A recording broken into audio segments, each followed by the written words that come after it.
Eu sou Edson Fontes, gestor e consultor de segurança da informação, proteção da privacidade, continuidade de negócio. Estamos aqui para falar sobre esses temas de proteção da informação, mas buscando trazer de uma maneira simples, de uma maneira objetiva. Evidentemente, depois daqui, se você quiser se aprofundar no assunto, tem várias outras referências, mas que primeiro esse contato seja objetivo. Essa é a nossa missão, né, de facilitar o entendimento em termos de segurança da informação.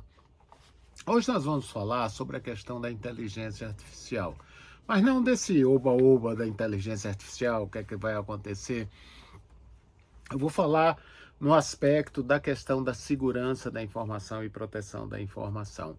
Tá? É importante que quando as organizações desenvolvam projetos, serviços, produtos, utilizando inteligência artificial, ela considere uma série de controles que já são exigidos hoje em legislação, como na Europa já existe o ato de inteligência artificial publicado, que está valendo. Aqui no Brasil, brevemente, nós teremos a legislação e provavelmente vai seguir o mesmo, né, a mesma trilha aí da Europa, como a LGPD seguiu o GDPR, em termos de dados pessoais. Tá?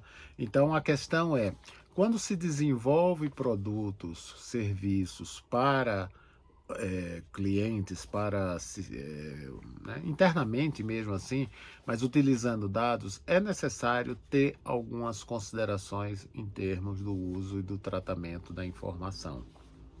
E aqui, evidentemente, a norma europeia, né, ela tem vários outros detalhes, ela detalha mais alguns pontos, né? A gente também tem normativos como a ISO, que já fala, tem ISO falando do uso da inteligência artificial. Então, meu objetivo aqui foi, eu selecionei 12 itens que eu acho, 12 controles que eu acho importantes. Eles estão baseados nessa legislação, eles estão baseados também nessa estrutura ISO. O próprio NIST está começando a soltar alguns controles aí, mas que a gente tem esse primeiro contato com a exigência de preocupações, a exigência de controles quando do uso da inteligência artificial. Tá? Eu queria começar aqui somente lendo uma definição do que é um sistema de inteligência artificial, e eu me baseio, não, eu vou ler do regulamento europeu, né, do Parlamento Europeu, de 13 de março de 2024, artigo 3º, item 1. Né? É interessante porque tem várias definições sobre inteligência artificial. Inclusive assim, o inteligência artificial a gente já tem há vários anos, já tem antigamente, não era com esse nome. Mas hoje, da maneira que está se falando de inteligência artificial, existe essa definição formal do Parlamento Europeu. Sistemas de inteligência artificial, né, ou sistema de inteligência artificial, é um sistema baseado em máquinas, concebido para funcionar com níveis de autonomia variáveis e que pode apresentar capacidade de adaptação após implementação e que, para objetivos explícitos ou implícitos e com base nos dados de entrada que recebe, infere de forma a gerar resultados tais como previsões, conteúdos, recomendações ou decisões que podem influenciar ambientes físicos ou ambientes virtuais. Aqui talvez você tenha notado, tem uma coisa muito importante, são os dados de entrada. Né? Então, a inteligência artificial, alguém já disse, olha, a inteligência artificial ela não pensa, ela calcula. Né? Então, ela calcula em cima de dados que foram apresentados a ela. Eu vou citar mais à frente, mas adiantando já um pouco, as decisões que a inteligência artificial toma é baseado nos dados que ela, entre aspas, aprende, mas que ela trata, né? E que ela vai acumulando esse conhecimento e que vai poder inferir e gerar, né? Aí já entra a inteligência artificial um pouco mais sofisticada, gerar novos dados aí, certo? Então, eu vou citar aqui esses 12 macrocontroles ou 12 direcionadores que eu acho importante quando se desenvolver programas, serviços, produtos de inteligência artificial para serem fornecidos para clientes ou mesmo internamente. Primeiro, a questão da transparência. O sistema de inteligência artificial deve operar com transparência em relação aos critérios que são utilizados nessa inteligência artificial, seja lá para que for, um reconhecimento facial, uma avaliação de você tem oportunidades de trabalho e as pessoas submetem seus currículos. Então, a transparência dos critérios tem que ser muito bem estabelecidos e tem que ser muito bem documentados e, eventualmente, para que algum questionamento eles possam ser apresentados, né? Então, já teve várias situações aí que pessoas foram à justiça porque a inteligência artificial estava deturpando a decisão e normalmente isso acontece porque os testes não foram bem feitos ou não havia uma transparência clara para responder à justiça. De forma semelhante ao que tem na Lei Geral de Proteção de Dados Pessoais, no tratamento de dados pessoais, quando as questões vão para o judiciário, é muito importante se ter documentação, se ter essa transparência e, como a lei da LGPD fala, ter a boa-fé. Então, também na inteligência artificial, se houver algum problema, porque as empresas podem cometer erros, mas para ela demonstrar que foi um erro que aconteceu e aí não estava previsto e foi uma falha, né, talvez que difícil de ser previstas aí, é importante que ela demonstre que a empresa tem boa fé e que tem os critérios. Olha, nós utilizamos esses critérios, inclusive esses critérios estão documentados. É muito importante isso. Outra questão é a questão da ética e da conformidade. Quer dizer, a inteligência artificial, um sistema de inteligência artificial, deve se direcionar pela ética da organização. Aí, evidentemente, nós estamos falando de organizações que têm uma boa ética, uma ética correta com relação à sociedade e às pessoas. Então, a inteligência artificial também deve estar alinhada com isso. Em relação à conformidade, as organizações têm a legislação em geral que todos têm que cumprir, mas também existem legislações em termos de segmentos, por exemplo, Bacen para as instituições financeiras, no caso do Brasil aqui a ANS para saúde, né? Mas pode ter uma coisa transversal que são, por exemplo, as empresas que têm ações na bolsa, né? Então, as empresas de seguro. Então, existem uma série de regras específicas por segmento que devem também ser seguidos aí. Então, é importante, se você está desenvolvendo, você tem que ver se a sua organização está submetida a isso, ou se você for fornecer esse serviço, esse produto de inteligência artificial para um terceiro, é importante que entenda se esse terceiro tem essas regras que ele vai ter que seguir. Senão ele não vai adquirir esse seu produto ou não vai adquirir esse seu serviço. Tá? Então é importante isso. Então aí já fazendo o gancho disso que eu falei, que o terceiro item é esse uso em clientes. Quer dizer, se você está desenvolvendo um serviço de inteligência artificial, um produto de inteligência artificial para um cliente, às vezes até um cliente específico, mais do que nunca você deve ver que regras esse cliente tem que seguir, sobre que ambiente regulatório ele está subordinado, né? Porque as leis valem para todo mundo, mas às vezes existem questões aí de agências reguladoras, como eu falei. Ou também, às vezes, até questões de mercado, que às vezes não é uma legislação, não é um normativo, mas o mercado só aceita se for de uma determinada forma. Então é muito importante quem desenvolve IA precisa estar atento a isso. Uma outra questão é a segurança e a proteção dos dados. A IA, né, o sistema de IA vai trabalhar em cima de dados. Ela aprende, vamos usar esse termo, né, aprender, né, não sei se rigorosamente é o mais correto, mas assim, ela aprende, ela vai ganhando, né, mais dados em cima dos dados originais. E ela vai gerando novos dados aí, vai criando o aprendizado dela. Inclusive, isso é o que se chama do modelo, né? Então, às vezes tem um modelo para uma determinada aplicação. A questão aí é que, às vezes, por exemplo, você está usando um modelo em termos dos dados de RH ou dados confidenciais da organização. No ambiente tradicional, no ambiente estruturado, esses dados estão protegidos. Então, esses dados têm controle de acesso, têm segregação de função, fulano só acessa um pedaço, o outro só acessa outro, tem níveis de confidencialidade.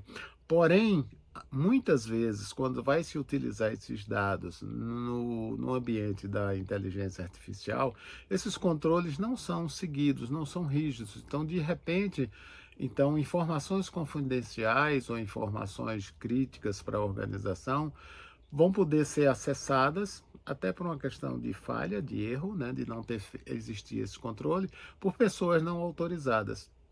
Então, a mesma rigidez que existe, digamos assim, no ambiente, vamos chamar tradicional de informação, deve existir no ambiente de informação de inteligência artificial.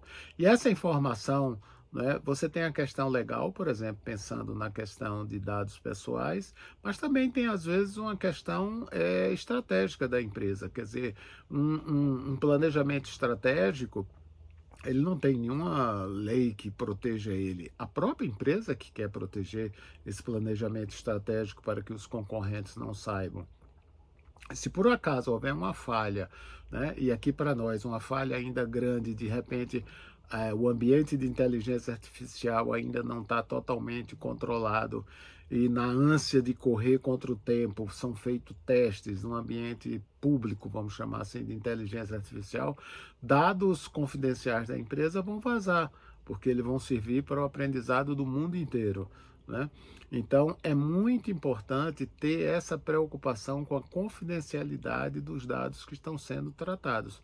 Evidentemente, se você, uma inteligência artificial que está trabalhando com a legislação para facilitar, você facilitar interpretar a legislação, coisas desse tipo assim, são dados abertos, né? A legislação, a lei, são dados abertos. Mas se você está trabalhando com dados dentro da organização, não só a sua organização, como também se você estiver prestando isso para um cliente, né, para alguém que vai comprar esse serviço, você tem que proteger esse dado desse cliente da mesma forma que ele está protegido no ambiente estruturado, tá?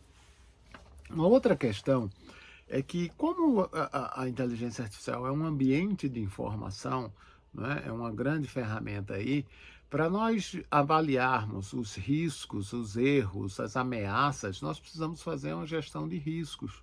Né? Precisamos fazer uma gestão de riscos com impacto, né? Avaliar o impacto negativo se uma informação vazar, ou impacto negativo se houver um erro no resultado da inteligência artificial. Então, temos que fazer a gestão de risco desse ambiente. É fundamental, né? Eu só entendo que esse é o caminho e a própria legislação europeia, inclusive, ela é bem rígida, ela classifica os sistemas em termos de criticidade e cada vez mais que um sistema é mais crítico, essa gestão de risco tem que ser mais rígida, né? Mas falando de uma maneira geral, gestão de risco, na realidade, é uma coisa que deveria permear a empresa como um todo, em termos de segurança da informação, em termos de planejamento, mas no caso da inteligência artificial, isso aí é fundamental. Né? E com a gestão de risco, vendo impacto e probabilidade dessa ameaça se concretizar, nós podemos mais facilmente fazer um plano de ação para priorizar o que deve ser mais controlado, deve ser mais cuidado em termos da inteligência artificial. Outra questão é a responsabilidade e supervisão. É fundamental, tá certo, que os processos de validação e revisão do uso do sistema de inteligência artificial sejam supervisionados por profissionais qualificados. Inclusive, seja isso formalmente registrado quem é responsável por cada processo ou pela manutenção daquele processo. Porque, havendo algum problema, tá certo, o corpo diretivo vai ser acionado e se ele não tiver definido quem é esse profissional, ele vai ser o responsável aí. Essa questão não é somente para acessar uma pessoa que eventualmente tem uma culpa, é para garantir que na hora que você coloca um profissional responsável por um processo, com certeza o cuidado dele com esse processo, com essa solução, com essas definições vai ser maior. Tá? A questão da integridade da informação. A base de dados que a inteligência artificial trabalha é fundamental para que ela tenha a credibilidade dessa inteligência artificial. Então, primeiro, na realidade, tem duas questões aqui. Uma é a credibilidade da informação, quer dizer, que a informação seja válida, seja verdadeira, e depois a questão da integridade, quer dizer, que ela se mantenha, né, íntegra, ela não seja alterada indevidamente, ela não se corrompa, né, não haja uma alteração indevida, não pela pessoa, por alguém alterando, mas por uma questão de não foi feita uma atualização que deveria ser feita, ou num ambiente foi feita a atualização, na outra não foi feito, então nós não temos a integridade. Então nós temos que ter a credibilidade e nós temos que ter a integridade dessa informação aí. Outra questão importante é o registro das operações e a rastreabilidade disso. É muito importante ter a rastreabilidade de como essas operações aconteceram. Uma questão que desde os tempos primórdios, quando se começou em tecnologia da informação, de registro, de log, essa coisa toda, vem aquela questão, Edson, mas se a gente registrar tudo, não tem espaço suficiente para tudo. Tá bem. Então, nós temos que pensar o que é que seria crítico para se ter uma rastreabilidade, para, no caso de erros, facilitar essa verificação, quer dizer, o que foi que aconteceu que fez errado ou tomou uma decisão errada, e também no caso de haver algum questionamento no judiciário, na justiça, e vier uma ordem do judiciário dizer, olha, o que foi que aconteceu? Então é muito importante ter essa rastreabilidade. Eu não vou dizer aqui nesse momento aqui que deve ser gravado tudo, teoricamente esse seria o mundo ideal, né? Mas quem está à frente do projeto da inteligência artificial tem que pensar nisso e definir o que é que vai ser de rastreabilidade aí das operações realizadas, né? A base de dados aí é muito importante, como nós dissemos. Então, a questão que falamos antes da credibilidade da informação e da integridade é importante. Então, precisamos ter isso aí, né? E a questão dos testes, né? Tá certo? Os testes de sistemas são fundamentais, né? Quanto mais testes, eu acho que a inteligência artificial tem duas coisas muito importantes. A base, né? A base de dados que vai ter aquele aprendizado, onde vão ser gerados novos dados, onde ela vai crescer ali, ela vai aprender e ela vai gerar aquele serviço, aquele produto que está sendo feito. E a questão dos testes realizados, né? Testes, né, muitas vezes são desleixados, isso desde os sistemas antigos, né, mesmo os sistemas estruturados. Não, testa só faz um teste aqui. Se você fizer um teste simples, você vai passar naquele teste, mas você não vai pegar todas as situações aí que devem ser verificadas, né? E outra questão, fechando aí, é aquela velha questão do gestão de incidentes. Então, tudo que acontecer de errado, de diferente no ambiente da inteligência artificial deve ser registrado. E lembrando, né, incidente é para se gerenciar. O incidente deve se transformar em problema para a gente buscar a causa raiz e identificar o que foi que causou aquilo. Tá? Então esses são os 12 pontos macros aí que eu trago para vocês. Com certeza, se a gente pegar a lei e abrir, vai ter mais detalhes, mas assim, são grandes diretrizes que quem desenvolver inteligência artificial como produto ou serviço tem que pensar nesses aspectos que estão ligados à segurança da informação. Eu sou Edson Fontes, gestor e consultor em segurança da informação. Até a próxima.